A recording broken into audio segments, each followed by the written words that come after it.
विजय वर्मा जी, जैसे कि आप इतने फेमस हैं, जाने माने हैं, तो कैसा लग रहा है आपको कि किसी अननोन के सामने? डायरेक्टर से बात मैंने पहले ही बोला था इनको। बस यही चाहिए था सर, यही मूड। नहीं, ये मूड वाली बात नहीं है। ये मूड इस चक्कर, इसका आपके मूड के चक्कर में हमारा मूड खराब होगा। ऐसा कुछ नहीं है कि जेएनयू देखने जा रहे हैं तो बड़ी टेंस फिल्म देखने को मिलेगी। नहीं नहीं, तो पीयूष जी किसकी चॉइस थी इस गाने के लिए? देखो हम लोग सब पीयूष जी के फैन हैं। बिल्कुल amazing as a singer, as a actor, as a human being तो हमें पता नहीं था। ये पता था कि ये आदमी गाली देता है। हाँ, बट जेएनयू ही सब्जेक्ट क्यों आपने चुना? जेएनयू इसलिए चुना तो जेएनयू का टाइटल बहुत छोटा है। सर आप बहुत ज्यादा है ना अपने गानों की वजह से विवादों में रहे। प्रकाश झा साहब ने मुझे चुना था, वो एक गाने की रिक्वायरमेंट थी। तो सर ये आप दोनों मिले कैसे? नहीं, मिलने वाला तो ऐसा कुछ नहीं था। मेरे को कोई इंटरेस्ट तो था नहीं इनमें। Vice versa.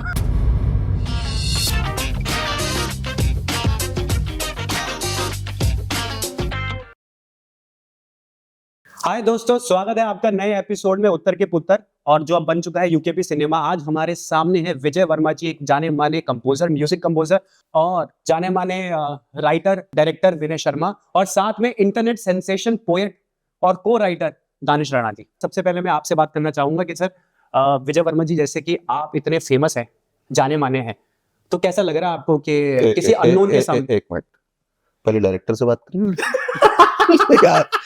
मैंने पहले ही बोला था इनको कि नहीं सर, पहला क्वेश्चन इनसे कर रहा हूँ, फिर ऐसे आऊंगा मैं। क्वेश्चन देते ना पहले, मैं उसी हिसाब से तैयारी करता यार। हाँ जी सर, बस यही चाहिए था सर, यही मूड। नहीं, ये मूड वाली बात नहीं है। ये मूड इस चक्कर, इसका आपके मूड के चक्कर में हमारा मूड खराब होगा। ठीक है सर। तो चलो अभी कंटिन्यू करो, कोई ठीक बात है। नहीं। सॉरी, चलो। तो सवालों की लड़ी आगे बढ़ती रहेगी। उससे पहले मैं एक चीज आपसे पर्सनल पूछना चाहूंगा सर। सर ये जो मतलब स्टाइल है, इसका क्या राज है आपका, कौन सी स्टाइल? जो आपने मेंटेन की हुई है सर? जैसे आपका ऑरा है ना। अच्छा, चल ठीक है। तो सर ये आप दोनों मिले कैसे, मतलब कैसे आप दोनों की ट्यूनिंग हुई है? आप बता नहीं, मिलने वाला तो ऐसा कुछ नहीं था। मेरे को कोई इंटरेस्ट तो था नहीं इनमें, और इनको मेरे में नहीं होगा। काम वाम हमारे पे था नहीं, तो हम थोड़े से गरीब थे। तो विजय जी BMW से आते थे तो हमें लगता था बड़े आदमी हैं। ये मुझे सुनना अच्छा लगता है, इसलिए इसमें मैं कुछ नहीं बोलूंगा। तो ऐसे मुलाकात हुई। सर मुझे एक बात पूछनी थी, जैसे कि कोई आपसे मोहतरमा मिली जो कंफ्यूज इस बात से हो गई कि आपके अपीयरेंस में ज्यादा पावर है या आपके म्यूजिक कंपोजिशन में? इससे कंफ्यूजन है कोई बहुत इस लाइन नहीं कर पा रहे किसकी सुन पे जाए किसके चैन, बट फिर इसी कंफ्यूजन में सब सारी प्रॉब्लम जो है ना, ये कंफ्यूजन है। अच्छा, तो इसलिए आप फिर BMW लेके चले आते। तो सर ये मतलब आपकी जो पहली एज लेखक आपकी पिक्चर थी वो जिला गाजियाबाद थी। जी। तो इतना टाइम कैसे लग गया सर ये जेएनयू? मैं इंडस्ट्री में नया था यार, मुझे नहीं, मैं आते ही जिला गाजियाबाद मिल गई, इतनी बड़ी फिल्म हो गई, सब कुछ हो गया। उसके बाद इंडस्ट्री को कैसे टैकल करना शायद मैं नहीं जानता था, क्योंकि मैंने कभी स्ट्रगल नहीं किया था ऑनेस्टली। तो उसके बाद संजय दत्त साहब के साथ 3 फिल्में कर रहा था, उनकी होप प्रोडक्शन की, चित्रांगदा प्रोड्यूस कर रही थी, वो लिखी थी, ऐसी बहुत सारी फिल्में थी। तो देन उसके बाद फिर मेरे को डायरेक्टर बना दिया कर, मैं एक अच्छी खासी फिल्म कर रहा था। तो देन वो किसी कारणवश नहीं शुरू हो पाई, तो उस फिल्म की मोहब्बत में मैंने 3 साल और निकाल दिए कि पहले ये चालू करूंगा, ये चालू करूंगा। तो देन फिर उसके बाद जेएनयू का जन्म हुआ। जेएनयू में इंटरेस्ट था कि मेरे को करनी है, फिर लिखा, लिखने के बाद फिर उसको स्क्रिप्ट लिखा, देन फिर शूट हुआ, और प्रोड्यूसर मिली हमारी बहुत अच्छी प्रतिमा दत्ता, जिन्होंने बिलीव किया। इंडस्ट्री में तो खैर ऑनेस्टली किसी ने सपोर्ट नहीं किया जेएनयू के लिए। अच्छा। हाँ, तो फिर कोशिश करी, हो गया यार, और अच्छा हो गया। बट जेएनयू ही सब्जेक्ट क्यों आपने चुना, कोई पर्टिकुलर रीजन उसका? जेएनयू इसलिए चुना कि जेएनयू का टाइटल बहुत छोटा है। मैं दर्शकों से यही बोलना चाहूंगा कि बहुत सारे लोगों को लगता है कि प्रोपेगेंडा फिल्म है और इलेक्शन के टाइम पे आ रही है, तो मैं वो क्लियर कर दूं कि मेरी ये फिल्म पहले भी बंद हो चुकी है। अगर वो पहले बंद नहीं होती तो 1.5-2 साल पहले रिलीज हो गई होती, because of Covid. Director associate रहे हैं तो आप? नहीं, दानिश, मैं ये फिल्म ऑनेस्टली मैं दिल से बोलता हूँ, इसके बगैर मैं कंप्लीट नहीं कर सकता। नहीं, ये फैक्ट है। इसने जितना मेरा साथ दिया, और बड़ा कमाल का साथ दिया। जब कोविड में हमारी फिल्म बंद हो गई थी ना, तो मैं पहाड़ पे चला गया था। मैंने कहा गुरु कुछ नहीं होगा, क्योंकि शहर में रहोगे तो बेइज्जती होगी, क्या हो पहाड़ पे कोई हमें जानता नहीं। थोड़ा बीच में इसने भी बोला कि सर बेइज्जती हो रही है, मैंने कहा तू भी पहाड़ पे आ जा। तो ये भी फिर पहाड़ पे ही था। तो जैसे कभी ऐसे आप वहाँ पे जेएनयू गए, जब आप शूटिंग के लिए जा रहे थे, तो कभी रास्ता पूछा आपने जेएनयू का, तो कभी किसी ने कहा कि आप पहले ये बताओ आप कौन सी विचारधारा से हो? एक फ्रेज है जेएनयू में कि when everything is not right turn left. So हमने टर्न लेफ्ट नहीं लिया। हालांकि मन था हमारा लेफ्ट, क्योंकि लेफ्ट में ग्लैमर था। सर ग्लैमर से मैं आऊँगा सर इस बात पे कि मतलब जैसे अभी इसमें जो आपकी कास्ट है वो बिल्कुल नए, काफी नए चेहरे हैं, तो मतलब आपने तो बड़े नए बड़े चेहरे नहीं, अच्छे एक्टर है। हाँ, तो आपके हिसाब से जो अच्छे हैं, इससे पहले जो इंडस्ट्री में जिनको लगता है कि बहुत अच्छे जो नामी चेहरे हैं उनके साथ भी आपने काम किया, तो इनके साथ और उनके साथ काम करने में कैसा अनुभव रहा आपका? फर्क ये लगा कि यार ये जो एक्टर थे ना, इनको मैं एक बार बुलाता था, ये आ जाते थे। उनको 10-12 बार बुलाना पड़ता था, तो कोई 5 बार में आता था, जिसका जो लेवल होता था, जो और बड़ा लेवल होता वो 10 बार में, और जो बिल्कुल ही ऊपर का लेवल तो होता आता ही नहीं था। वो आता ही नहीं था। लेकिन हाँ, 2.5 घंटा फुल फन है, मतलब अच्छे गाने हैं, कॉमेडी है, रोमांस है, सब कुछ है। तो ऐसा कुछ नहीं है कि जेएनयू देखने जा रहे हैं तो बड़ी टेंस फिल्म देखने को मिलेगी, नहीं नहीं नहीं नहीं। सर मुझे एक बात पूछनी थी, जैसे कि जिस तरीके से आपका सेंस ऑफ ह्यूमर है वो तो दिखाई दे रहा है, पर मैंने ये देखा है कि सर आप बहुत ज्यादा है ना अपने गानों की वजह से विवादों में रहे हो, जी, तो सर उसकी क्या वजह थी, मतलब कैसे, क्यों? प्रकाश झा साहब ने मुझे चुना था बाय चांस, बिकॉज वहाँ पहले से चक्रव्यूह फिल्म में म्यूजिक डायरेक्टर्स थे। वो एक गाने की रिक्वायरमेंट थी जो शायद उसके पहले कोई और इत्तेफाकन नहीं दे पाया था, तो वो गाना चल गया। उस गाने की लाइनें ऐसी थी जिस पे विवाद होना ही था, रिकॉर्डिंग के टाइम पे पता था। जैसे इस फिल्म के गाने पे हमको पता था कि ये होना ही है बॉस, तो इसमें मेरी कोई बहुत कोशिश नहीं है। इनफैक्ट मेरे से ज्यादा कोशिश मेरे गीतकारों की है, अच्छा, जिन्होंने लिखा है, और उसमें मसाला था कंट्रोवर्सी का, तो मसाला हो गया। मतलब मैंने अपनी तरफ से कोई कोशिश नहीं की है कोई वो करने की, बस ये होता चला जा रहा है। मेरी कुंडली में होगा कुछ वैसा। कुंडली से बड़ा कमाल की चीज याद आई मुझे। कोई भी काम नहीं चलता था, कुछ नहीं चलता था, तो एक ने बोला अपनी कुंडली दिखाओ। तो मैं अपनी कुंडली लेके गया। अच्छा, कुंडली ना मेरी हैंड राइटिंग में है, वो कभी जब पैदा हुआ तो 51 रुपए में बनी थी, और बड़ी कमाल है, मतलब उसको बोलते हैं एंटीक है कुछ। तो मैं, विजय जी जब कुंडली दिखाई ना, वो लड़का सा था, उसने देखा, देख के बोला क्या कुंडली है? मैंने कहा क्या कुंडली है? बोले राजयोग। राजियां फटी पड़ी है, राजयोग कहां से? तो भाई साहब उसने, अरे नहीं नहीं कमाल है ये, उसने अपने सीनियर को बुलाया। सीनियर बोले सर जन्म पत्री देखिए, क्या कुंडली है, ऐसी कुंडली देखिए। उन्होंने कहा साले भगवान राम का पेज है, और उसके बाद पलटेगा तब इसका विद्या आएगी। हाँ, तो राजयोग तो समझ आया नहीं कभी, लेकिन हाँ वहां एक बड़ी कमाल की चीज पता लगी कि बॉस, सुबह का टाइम था हमारे जन्म का 4:20 का। 420। तो पीयूष जी किसकी चॉइस थी इस गाने के लिए? देखो हम लोग सब पीयूष जी के फैन हैं। Amazing as a singer, as a actor, as a human being तो हमें पता नहीं था, ये पता था कि ये आदमी गाली देता है। हाँ, तो तब ये था कि यार पीयूष जी अगर गाना गा दे तो मजा आ जाए। विजय जी ने फोन किया, कहीं दिल्ली में थे, बोले कि नहीं गाऊंगा। बोले वो कौन है? मद्रास का म्यूजिक डायरेक्टर, वो भी कई बार मेरे को बोल चुका, उसके लिए भी नहीं गाया। हाँ, तो मना कर दिया। मैंने कहा क्या करें? तो मैं दानिश के साथ बैठा था, मैंने कहा सर विजय जी को मैंने तो चाहिए तो जरूर। तो उन्होंने अभी कुछ दिन पहले एक इंटरव्यू दिया था एक चैनल को, बड़ा फेमस वो है। तो मैंने दानिश से बोला, मैंने कहा दानिश, क्योंकि उनकी बड़ी कमाल की व्यथा थी उसमें, अब हमने ना उनके अंदर के दर्द को दानिश ने पोएट्री में डाला।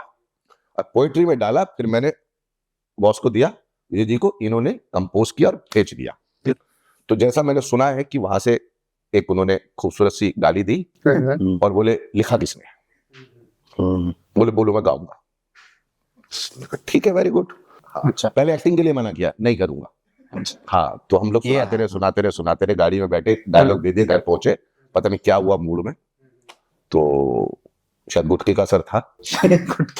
तो बोले विनय को बोलियो मैं कर रहा हूँ। अच्छा, तो आया और बहुत बड़ा मजा आया उनके साथ काम करके। कुछ विजय राज जी के साथ एक्सपीरियंस बताओ जो आपने काम किया इस फिल्म में उनके साथ। विजय भाई तो खैर देखो, दोस्त हैं हम लोग, पहले से दोस्त हैं, बहुत अच्छे दोस्त हैं, और ऑनेस्टली दिल से बोलूं, मतलब उस रेंज के एक्टर इंडस्ट्री में बहुत कम है।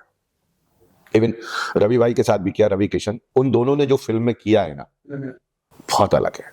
जैसे कि आपको बताया था कि हमारा जो न्यू सेगमेंट है, ये सेगमेंट है पोल खोल।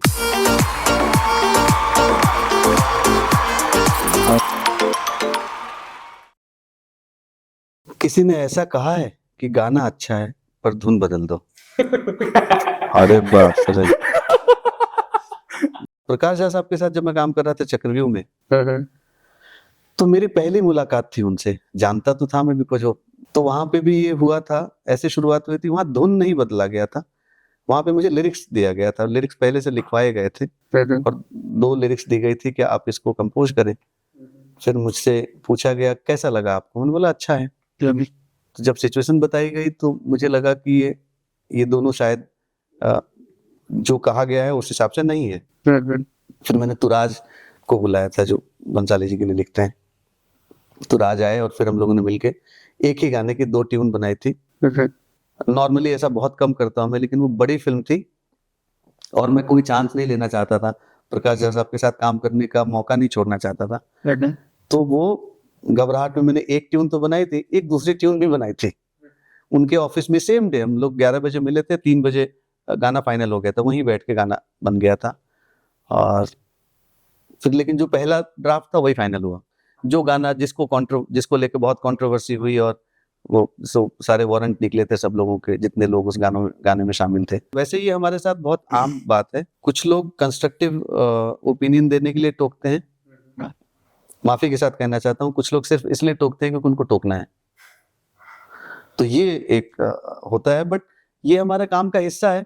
सो हम इसको बहुत seriously, we don't take it on our nerves कि अरे यार मितेश ने टोक कैसे दिया, दानिश ने कैसे बोल दिया। ऐसा नहीं करते। हम कहते हैं ठीक है जी, हम सब लोग अलग अलग टैंजेंट पे होते हैं। बड़ा छोटा किसी को मैं नहीं कह रहा। आप अलग थॉट प्रोसेस में हैं, आप अपनी गर्लफ्रेंड से लड़के आए हैं, मैं प्यार करके आया हूँ, दोनों अलग अलग टैंजेंट में। तो हो सकता है जो गाना मैंने सुना है वो आपको उस वक्त ठीक ना लग रहा हो जो मुझे ठीक लग रहा हो। तो वो पर्सपेक्टिव भी है और दूसरा स्टेट ऑफ माइंड की भी बात है। उस मन स्थिति में आपको वो सूट कर रहा है कि नहीं कर रहा है, इस पे आप रिएक्ट करते हो।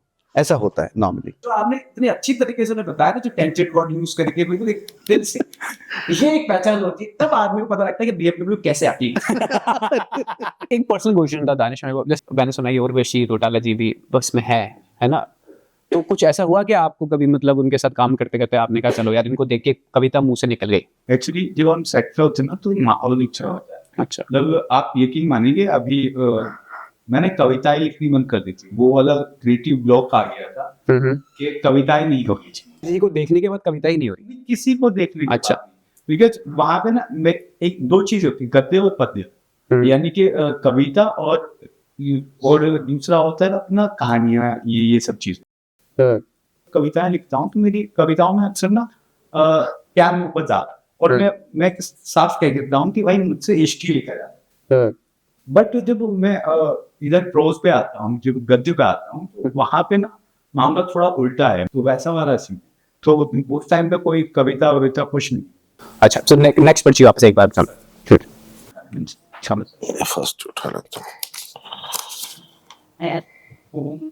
सर सवाल क्या है सर? कभी सेट पर किसी लड़की को देख के लगा कि शादी जल्दी कर ली? पास कर सकते हैं या बोलना पड़ेगा? सर आपसे भी बोलना पड़ेगा। आप ये तो आप ही दोस्त हो, पास ही नहीं हो सकते। नहीं, मैं ऐसा कभी नहीं लगा। ऐसा कभी नहीं लगा, और ऐसे ख्यालात मैंने कभी अंदर आने नहीं दिए, क्योंकि इसकी सबसे खूबसूरत बात है सर मेडिटेशन। वो झूठ, वो सुनो, वो मैं फिर से कहता हूँ, वो झूठ बोल रहा था इतने सलीके से, ये सब यकीन ना करते तो और क्या करते। पर फिर भी कोई तो होगी जो आपका क्रश, जिसको देख के आपको ऐसा लगा? नहीं, क्रश व्रश तो ऐसा कभी था नहीं। जो क्रश थी तो वो उम्र में मुझसे ज्यादा हो गई। सर और भी पर्चे हैं सर आपकी टेस्ट में? एक हो जाए लास्ट पर्ची। शराब पे किए हुए वादे कभी पूरे हुए? शराब पी के मैंने किसी से वादा किया हो तो फिर तो लानत है शराब पे। तो आपसे किसी ने किया? नहीं, ऐसा कभी सहयोग हुआ भी नहीं, और ऐसी हमारी किस्मत भी नहीं। चलो सर, आपसे बात करके बहुत अच्छा लगा। होपफुली मैं आशा करता हूँ कि आपको भी अच्छा लगा होगा। यूकेबी सिनेमा को लाइक करें, और बहुत ज्यादा लाइक करें, वायरल कर दें। बहुत खूबसूरत लड़के हैं और बहुत खूबसूरत, इनके साथ मजा आया मुझे इंटरव्यू करके। हालांकि अगर ये लड़की होते तो और ज्यादा मजा आता, लेकिन ठीक है, अब किस्मत में लिखे हैं तो कुछ नहीं कर सकते। जय हो उत्तर के पुत्र की। Thank you so much. Thank you भाई, थैंक यू।